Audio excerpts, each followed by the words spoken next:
All right, child support. You know, how do I feel about child support?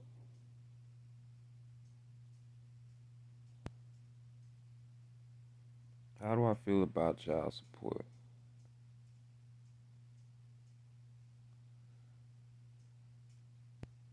Let's see. Like I said, I'm a little bit reserved about child support. And to be honest, I really don't feel a certain type of way about it. I look at it like a bill. You know what I'm saying? Kind of like your water bill, your light bill, you know. And you go and buy you a house, you go and get you an apartment, you lease you a condo, it comes with a bill. It comes with a bill. But check this out. Child support is not something that you buy. You didn't buy it, but you still have to pay for it. So it's still a bill. You acquired it through your matrimonial sex. And I say matrimonial sex because obviously you were married or you were engaging in holy matrimony. So your improper placement of understanding what holy matrimony actually really means versus how we interpret holy matrimony, and then the result of children being created from holy matrimony, which is the actual institution of holy matrimony from the beginning. So, how do I feel about it? Yeah, like I said, I'm a little bit indifferent, but pay your child support. Pay your child support. You don't have to agree with it, but it still needs to be paid. You know what I'm saying? It still needs to be paid. And the first thing that we do, bruh, the first thing that we do, the first thing we do is we complain. That's the first thing we do. We complain. Oh man, I don't believe she taking care of the kids with the child support.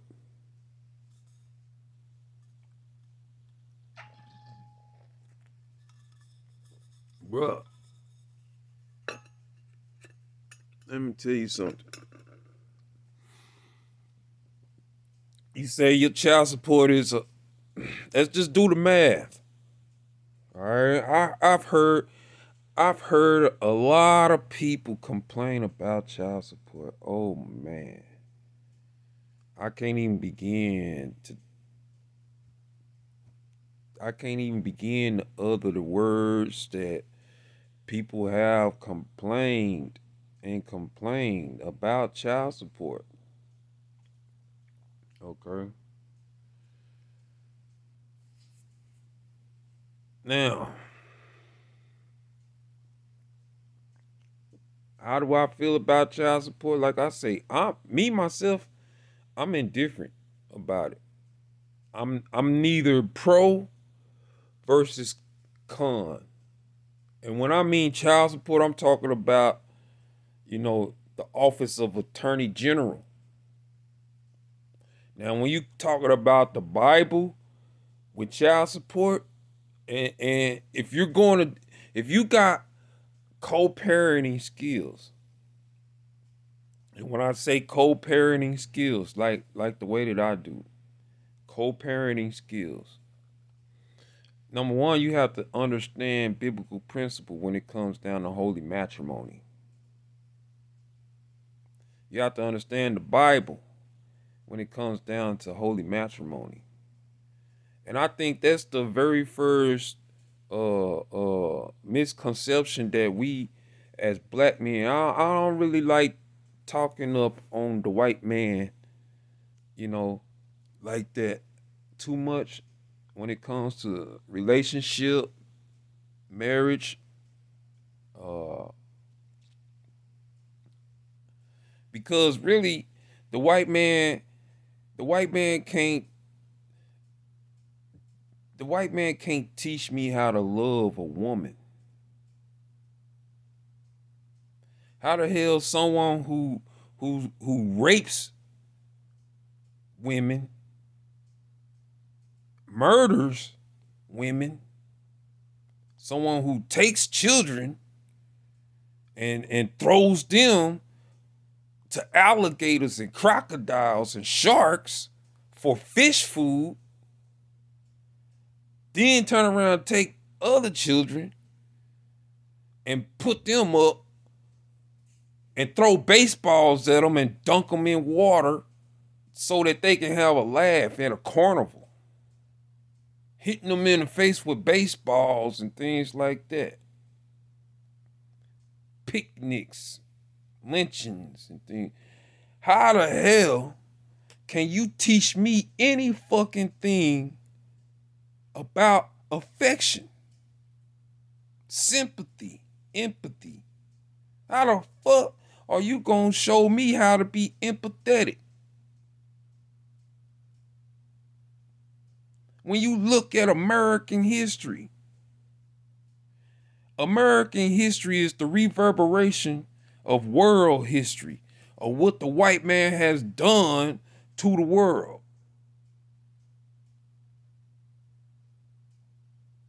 To the earth.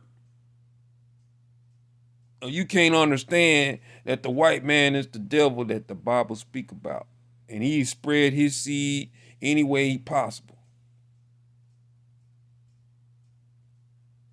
So how can someone who is evil as you show me, a black man, how to love my children, how to love a woman, how to be loyal in a marriage? You wasn't loyal in the marriage with the white woman that you was married to because you was sneaking off to the slave quarters to have sexual relations with slaves.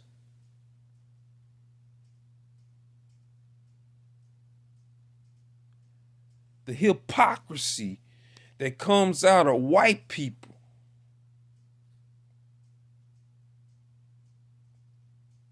You're the biggest hypocrites. You're the biggest treacherous people. You're the most evil, wicked people to walk the face of the earth. And you got the nerve to sit up and judge everybody else to a standard that you won't even hold yourself to. Now that's hypocrisy. That's bigotry.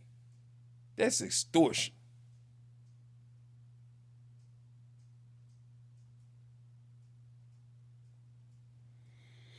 The perpetual hatred that God has for Esau. See, there's Jacob and there's Esau. There was Abraham, and then there was Isaac, and then there was Jacob. First there was Abraham, then there was Isaac, and then there was Jacob. That's why God, when you read the Bible, he tell you who he's the God of. I am the God of Abraham. I am the God of Isaac. I am the God of Jacob, called Israel.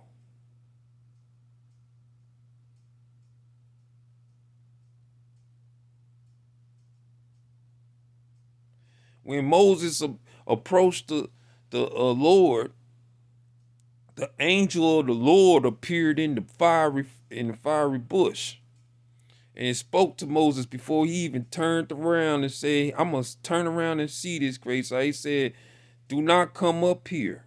That's what the angel of the Lord told him.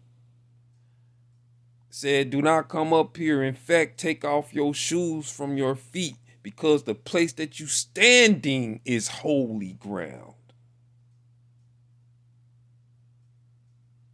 Furthermore, he said he spoke from the bush where Moses was standing, because Moses said, "Whoa, I will turn aside to see this great sight, why the bush does not burn."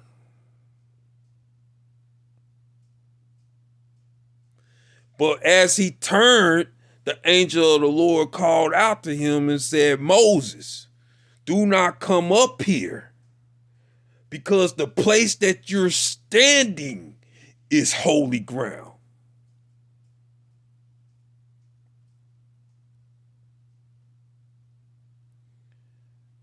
These people really want me to cuss them out.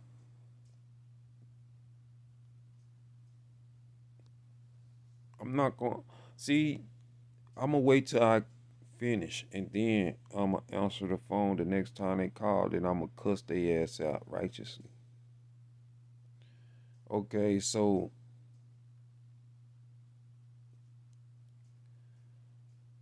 Moses turned aside to see why the bush didn't burn, but God called out to Moses, "Don't come up here. Don't come up here, because the place that you're standing right now is holy ground."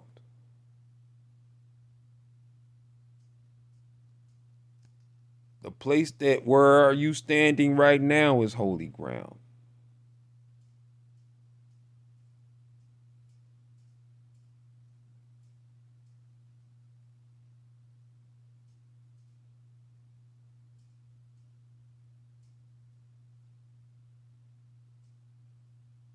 All right.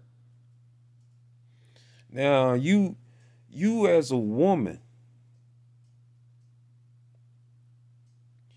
when you read the Bible, you read it as though Moses went up into the mountain.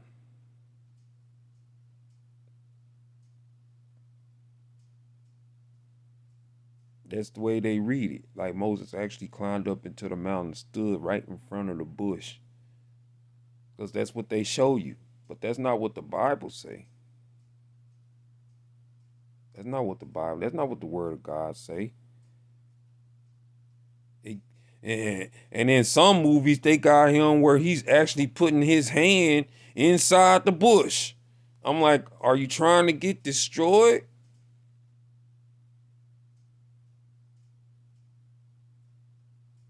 Moses never ran his hand throughout the bush trying to feel the flames of the Lord, trying to figure out how in the heck this tree ain't burning up with fire. He didn't even understand what the heck he was watching. He ain't never seen nothing like that. In fact, he understands that fire consumes things such as trees and thistles. It would be consumed suddenly if there was a real fire. So he was wondering what the hell he was looking at. He trying to figure it out because he understands that fire destroys. It consumes away. And there's nothing left when fire is finished. That's what Moses understood. That's my understanding. What makes it a great sight is the fact that the tree itself is intact. The tree itself is intact. Still intact. The tree itself is still intact. It's not consumed away. It's not burnt up. You say, what does all this got to do with child support? You getting all no, you gotta understand. What did he say to Moses? He said, put off your shoes from your feet, because the place where you are standing is holy ground. He said, I am. He said, I am the God of thy fathers. I am the God of Abraham. I am the God of Isaac. I am the God of Jacob, who is called Israel.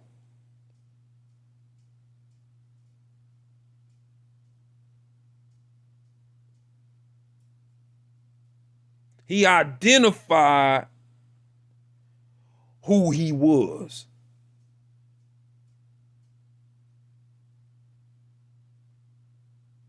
He said, I am that I am. You shall tell Pharaoh that I am has sent me unto you. He said, furthermore, this is my name forever. So obviously, in my infinite mind, there was more than one individual that he was standing in presence of.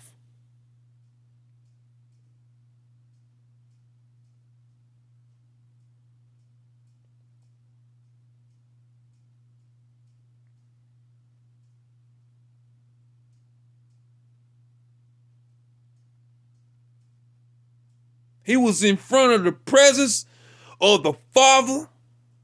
This is what the fire that consumed and didn't consume the bush.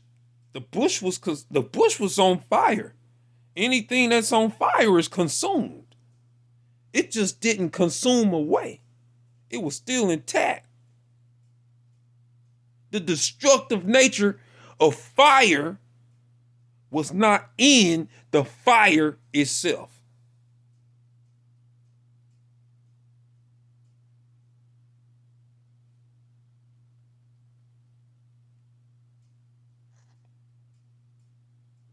So he said, I am the God of thy fathers. Now, when it comes to child support,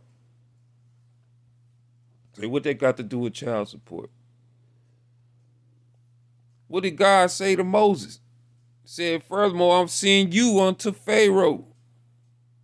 You should tell Pharaoh, let my people go.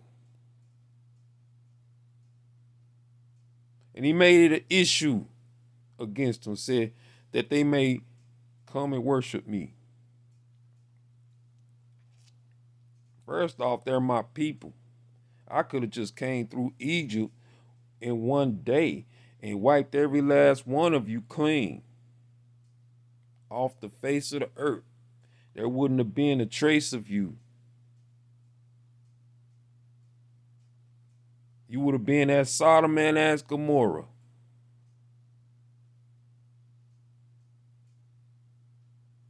The Lord could have sent a destroying angel and went straight to war against Egypt, and every Egyptian man, woman, and child, from Pharaoh all the way down to the servants, even the cattle, would have been destroyed, and the children, the offspring, would have been destroyed. And they would be as Sodom and Gomorrah, left in ashes. That's what the Lord could have did. He could have sent the angel to destroy them, took his people out of there, and then sent down fire and brimstone upon Egypt, the same as he did Sodom and Gomorrah. That's what he could have did.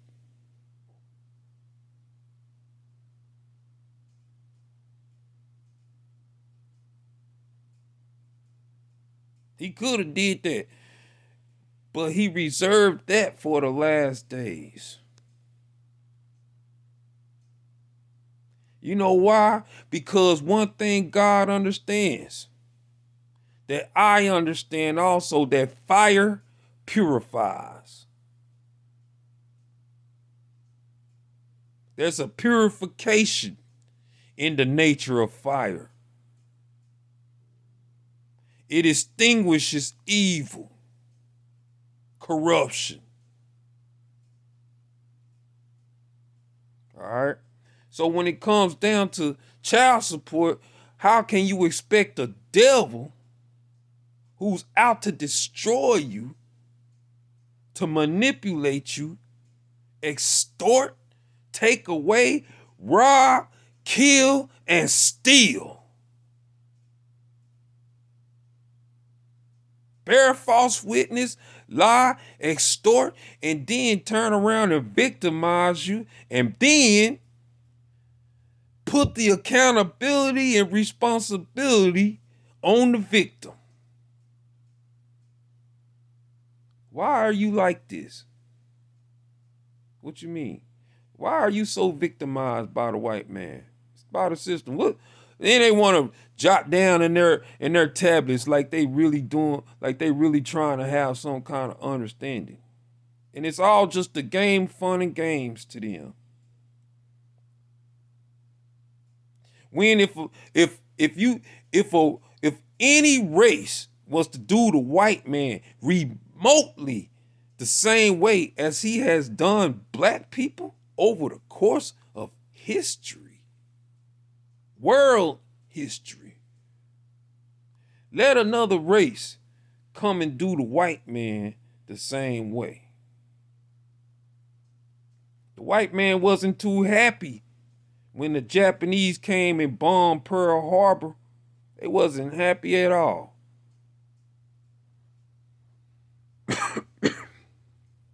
They wasn't happy at all. In fact, the white man was so angry at Japan for bombing Pearl Harbor, they forgot to look at China.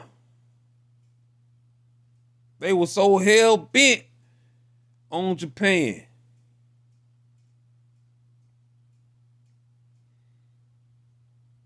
Those wasn't all Japanese planes. You forgot China.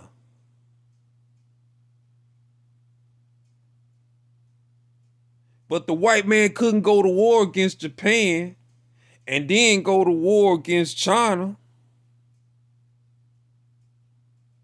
Because why? He have to remember in the back of the mind, well, we do got this one enemy at home who happens to be our own brother that we have been putting in slavery since slavery. And what happens if they turn around and turn on us and side with the Japanese and the Chinese? So now we must annihilate, we must wipe off the face of the earth Japan. And then we'll figure out a way to deal with China. But let us take crafty counsel so that we can understand how to deal with China. And if we can deal with China in a way that we can eliminate both China and the black man under our supervision, then we have won the war. That's the way the white man thinks.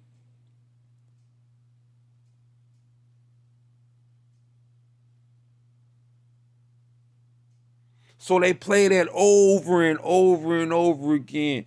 Oh, the Japanese bombed Pearl Harbor. The Japanese bombed Pearl Harbor. The Japanese bombed Pearl Harbor. On American soil? Where else would they bomb Americans? In Egypt?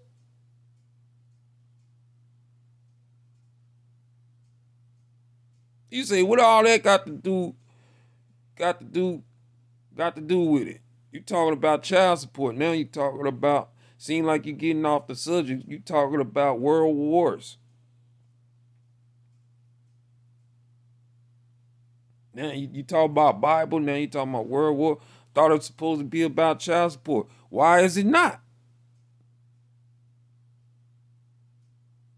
Why is it not? That's my question. Why does everything in history it accounts for the reason why the white man has institutionalized what the white man has done and what the white man is going to do? You say, well, the white man ain't did nothing to me. Have you watched the news? You turned a blind eye to what's actually going on. You get paid $1,000 every 2 weeks, so you feel like you made it in America. You don't have no worries. You might think you think you Lil Wayne because you making $2,000 every 2 weeks. You think you a rapper now? You think you Hollywood now?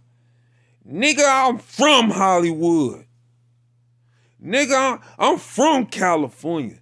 Motherfucker, my grandma's house is no more than 5-minute drive away from Hollywood.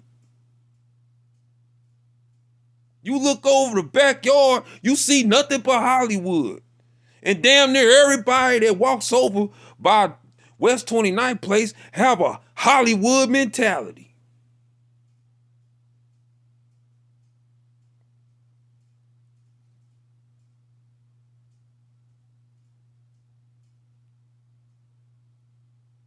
I'm from Hollywood.